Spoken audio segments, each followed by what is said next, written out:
Listen, I promised Morrissey I wasn't going to cry, so don't try, OK? Hello and welcome to Friday Night with Jonathan Ross, and the World Cup is over. And it's... And it's left a mark on South Africa. It is apparently, this is true, it's apparently a Zulu tradition to name newborn children after... I don't know much about football, but even I know that stuff's incredible. Will you please welcome the one and only David Beckham? Anybody else? When I think about you, I touch myself. Anybody else? Oh no, oh no, oh no, I touch myself.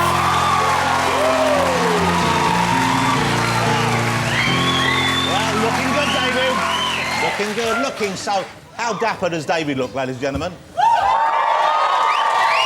You know, there's been a lot of excitement since we said you were on the show. A lot of people here obviously very excited. Are you used to that kind of Beckham effect? Are you used to that? Do you feel the ripple as you walk through a shopping centre or sit down in the cinema? Do you feel that kind of, it's David Beckham, it's David Beckham, it's David Beckham? You kind of do. You never get used to it. I think it's one of those things that always amazes me. You know, when you do walk past people and, you know, it's a double take and...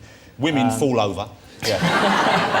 I don't know about that anymore, but... yeah, that's right, because you've so lost your looks.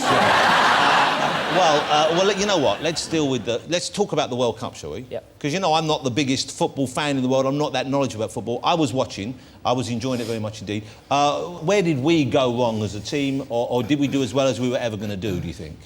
You know, I think first off we have to congratulate South Africa because I think it was a successful World Cup. You know, people didn't think they'd be able to pull it off, but they did a fantastic job. I think there was a lot of doubts before the World Cup, and once it got underway, the fans had, you know, an enormous amount of fun, and you know, it was a great atmosphere to be around. And I think in the end, you know, Spain winning, they deserved to win because they played the best football. It's a great year for Spanish football with Nadal at the top and then winning the World Cup as well. It's great, and you know, I've still got friends that play in that team, and I was happy for them and I'm happy for the country because I know how much it means to them.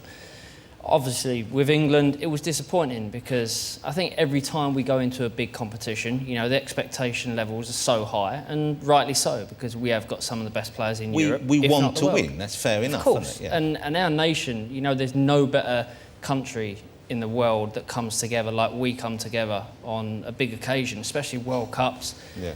You know, our fans are the number one in the world. You feel the support. You must have known even over there how crazy people were going here. Without a doubt, you know, you feel the build-up beforehand, and then, you know, we're out of it then, and then, you know, you just hear it from family or from friends, but we know the support that we get. So what happened then? Why did we get, you know, I mean, because that was quite a bad thrashing we received at the hands of our German neighbours. I think at the end of the day, you know, we know and they know as a team, the players, that they didn't perform at the end of the day. And I think when you play at that level, you have to perform, and we just didn't. And so that's the reason why we went out early. In terms of they didn't come together, was a team properly, or individuals maybe weren't on top of their game? You know, I always look at it as, you know, it's not about individuals, we're a team. And we enjoyed the good times, which we did enjoy the good times in the qualifiers. We qualified, you know, unbelievably. But then when the bad times come together, you stick together. It's not about the individuals in the team. It's not about the individual players, the great players that we've got performing. Well, we don't look at it like that. We look at it as, you know, it's about a team. Yeah, without doubt, it's not the manager's fault.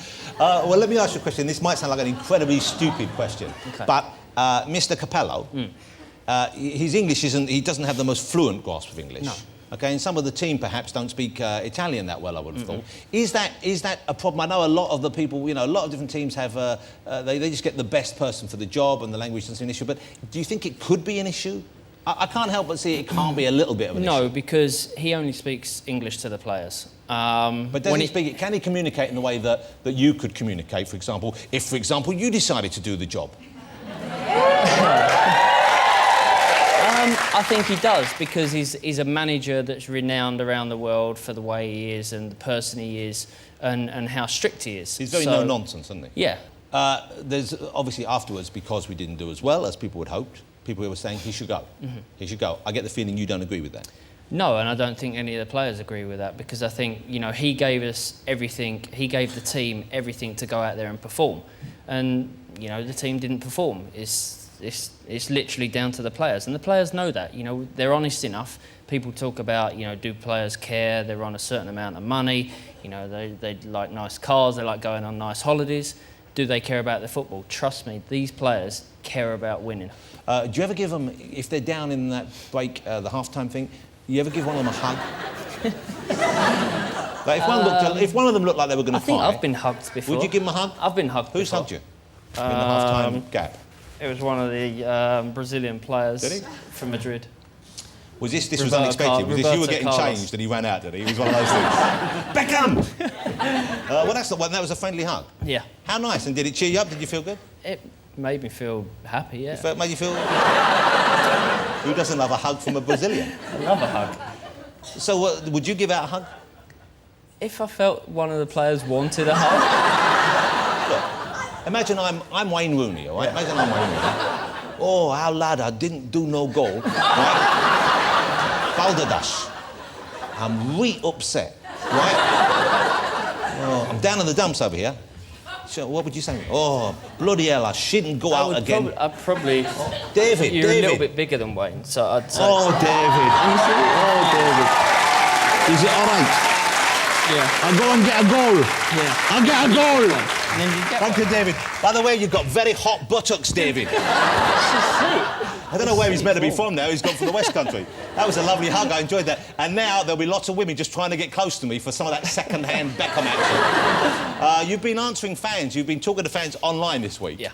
And they've been giving you questions about, I guess, about the World Cup, I guess about football in general, your career. How is that? Do you like engaging people that way? Do you get a chance often enough to do that? Yeah, kind of thing? this Yahoo thing that I did this afternoon, I was sat there and I was interviewed by fans from 19 different countries all at the same time, which was pretty amazing. Well, I guess because you're known all over the world. I mean, everyone knows who you are. Yeah. What kind of questions? Any that you didn't expect? Any surprised you? There was a few questions that surprised me, but you know, certain things like what would I do, you know, out in my spare time and stuff like that. So it was a normal kind of And what thing. do you do? We know what you do. You hang out with Snoop Dogg. That's what you do in your spare time. Everyone knows this. You're out there teaching No, them do to you rap. know what I actually do, which will probably surprise you? I love Lego. You love Lego. I love Lego. You put together Legos. And the funny thing was, right, I shouldn't probably tell this story, but I will. When I was in Milan for the 6 months that I was sat there in my room and I thought, right, what can I do? Because I'm bored. I haven't got my children, I haven't got my wife I with guess me. you can't just go out. You're going to get snapped everywhere you go. No. So I went online and had a look what Lego was online. What was available. So You're sure that's all you were looking at online without the family there with you? Yeah. And there was a Taj Mahal. So I bought a Taj Mahal. And You bought the Lego Taj Mahal? yeah, it's amazing. Not actual size? No, obviously not actual size. So I bought it, and it arrived, and I started building it, and then I got injured, and then I had to go back home, so I never finished it. But my kids are obsessed by Lego. So then, you know, I'm good friends with James Corden. So I texted him, I said, can you believe it? I'm playing Man United in 2 days, and I'm sat here building the Taj Mahal. And he sent one back saying, can you believe it? I'm sat in a hotel and I'm so bored, I just said to myself, should I shower? He said, I'm talking to myself. So we're both having this really boring conversation. I'm playing Man United in 2 days and building Taj Mahal. Did you ever get to finish Taj Mahal? No. You know, I know exactly what to get you for Christmas now. But that's a lovely... I can see why you'd enjoy that. But you've got a bit of OCD going on, haven't you? Yeah, I have. You're I a really little bit... have, yeah. Because someone I know said they'd been in your house. Don't worry, they were invited. It wasn't a stalker. They said you have to have the drink labels lined up a certain way in the fridge and all that kind of thing. Yeah, if there's like 2 bottles of water and 2 bottles of Coke and 2 bottles of Sprite, if there's an extra can, then I take it out and put it in the cupboard and hide it. So there's got to be 2 and 2 and 2? Yeah. So you don't like the odds? No. And if the 2 there, do you have the labels facing... I have the labels facing perfectly, and it really, like, Victoria will go in and just tweak it a little bit, and then I'll go in and annoy me. But there's other things. Why would she do that? Why would she want to annoy you? Because it's the same, you know, I'm really tidy, and, you know, that's why we're kind of perfect, because So she'll mess up the house and I'll tidy it up. What's the worst thing she leaves home? Is it old knickers? There's some tights over there? No, the old knickers I don't mind. That's fine. No, Depends how big the pile gets, though, doesn't it? If there's a year's supply, you get cross. You've seen the size of it. The knickers are only small. I can imagine.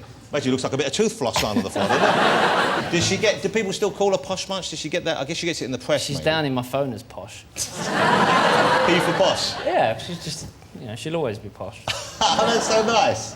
What does she call you? Is it still Golden Balls? She's called me a few things. You know, she said to me before the show tonight, she said, just don't say anything silly. I said, no, you're the one that says the silly things, not me. So, no, it's every now and again it's Golden Balls. And is there a kind of angry name she has for you when she's cross with you? I really couldn't say that, even for the last show. Anyway, yeah, and I have the problem with, you know, I do the housework and I like to Do you hoover? Do you like to I hoover? like to hoover. What do you listen to when you're hoovering? You put the music on, Just or you the like kids running around. So you don't hear that. And the kids, you've got the three boys, of course. Yeah, three boys. I hope you don't mind me saying this. I was out in Los Angeles for my wife's work. She writes movies now. We were out there briefly, and we're staying in a hotel, and the hotel has a lovely kind of breakfast area. And while she was there, I was upstairs. I was probably in the gym. You know, this don't come cheap. I'm agreeing with you. Yeah, you agree with me. And she said, you came in with your boys. I think it was, I don't know if it was all three, was it? Yeah, it was all three. And she said they sat down and they had and you said hi to afterwards. But she said what was so sweet was the boys were so charmingly well behaved. And she said, and afterwards, as you leave, she heard one of them say to you, Daddy, thanks for taking us for breakfast, Daddy. And she said it was just the sweetest thing. And they seem, I just met one of them, what sweet little boys. Do you know what? They are really sweet boys and they're well behaved because me and Victoria, you know, our parents were strict with us and we was brought up in the right way. And my mum's here somewhere in the... she's here this evening? Yeah, she's here. And, you know, we want to bring our boys up the way we were brought up. You know, we've got a fun house. They run around, they sing, they dance. You know, they love Pineapple Studios, actually. Don't we all? Funnily enough, yeah. They love Louis. And, you've got to have a bit of Louis Spence in your life. Yeah, of course. So, you know, they're very polite boys, like, you know, like your wife said. And, you know, I think that's the way they should be. You know, they're very grounded boys. You know, my 3-year-old Cruz, you know, he's been saying please and thank you and excuse me since he was 3 years old. And that's the way, you know, there's no reason for them You're big on the manners. Yeah, of course, there's no reason for them to be, you know, they have their bedtimes. You know, Cruz is 7:15, Romeo's 7:45, and Brooklyn's 9. So it's important that David, when they're in bed, if one of them's facing the wrong way, do you turn them around so they're all looking the same way? Because you've got an odd number there. That can't be good for you, having 3. You've got to go for number 4. David, you need number 4 to balance it out. When are we going to see number 4? You know what? We're really enjoying our 3 boys at the moment. You know, they're at a great age. Are you trying for number 4? We're always trying.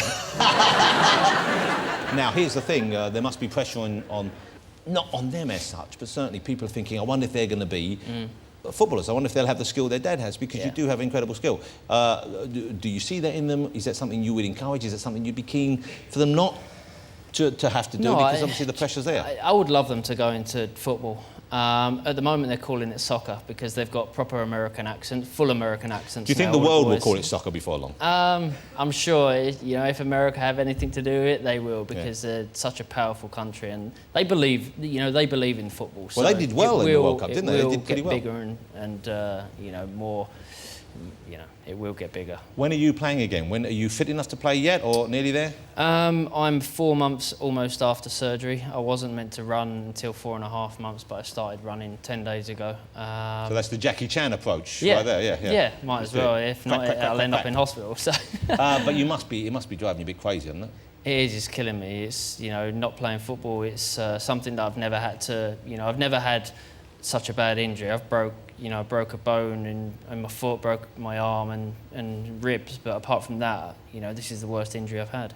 And so when you get back in the game, and I don't want this to be a depressing question, but sportsmen playing at your level of the game, they have a limited period when they can keep that and compete with the younger players. How long do you think you got left in you at the very top? I still believe that I have. You know, I've always said that I don't want to retire from England.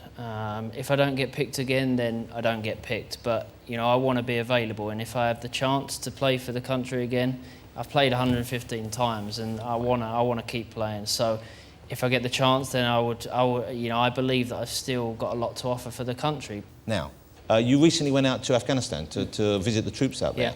Yeah. There's a shot of David out with one of the boys serving out there right now. How'd that come about? How did you get out there? What did you get to do with them? How long were you there?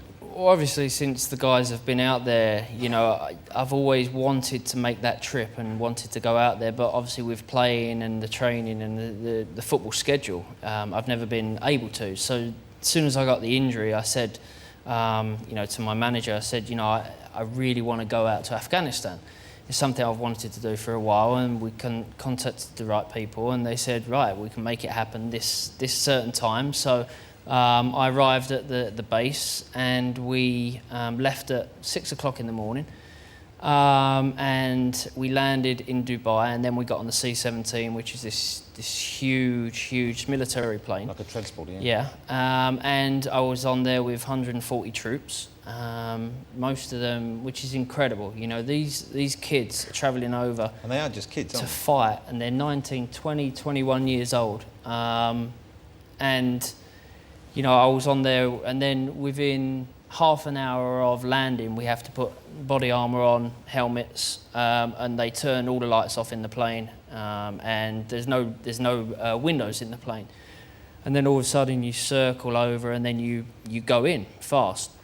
So then we land, and then, you know, I'm staying with the guys, you know, eating breakfast with them, eating lunch with them. So you hung out, you did what they did. You exactly, had no different because, treatment. You know, flew in the same way they did. And it's something that I always do when I do something. It's important to do something like that, and you know, I don't need any special treatment. I wanted to stay with the guys, eat with the guys, and you know, we had bacon and eggs in the morning. So the food chicken was curry. Food's pretty it was good? great, and then Angel Delight. I haven't had Angel Delight for years. You don't have to go to Afghanistan. You can still get that here. So then, you know, I spent 2 days meeting all the guys, and I think what is great about being in my position is the fact that I can go somewhere like that, and we get the awareness that everybody needs to realise what these guys are actually doing. You know, these young kids are going over, fighting for our country, and they're working in 54 degrees heat with armour, with full everything on. And, you know, I look and I think my mum and dad, you know, are really proud of me, of what I've achieved. You know, what must these parents think of what their children, their husbands, their wives do in Afghanistan? You know, something as you know, as a English person, we should be really proud of that and really support our guys. And it's something that I want to do in the future. I want to raise awareness. I want to raise, you know, money for the families that have lost, you know, their loved ones. And I think it's so important to be able to, you know, tell people, because until you actually go there and visit the guys and see and talk to them, and look in their eyes and see that fear's there, but they know that they've got a job to do and they know what they're doing. And speaking to them, they actually feel like, you know, a lot of them said, you know, we feel as if we've forgotten over here. And I said, actually, do you know what?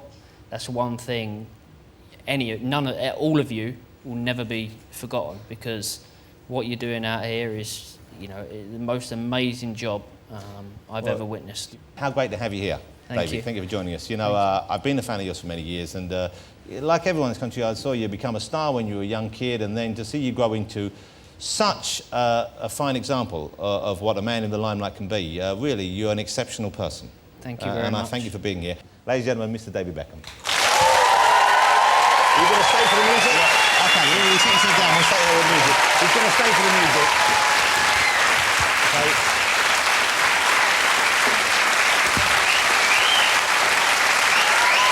Thank you, David. That was great, thank you.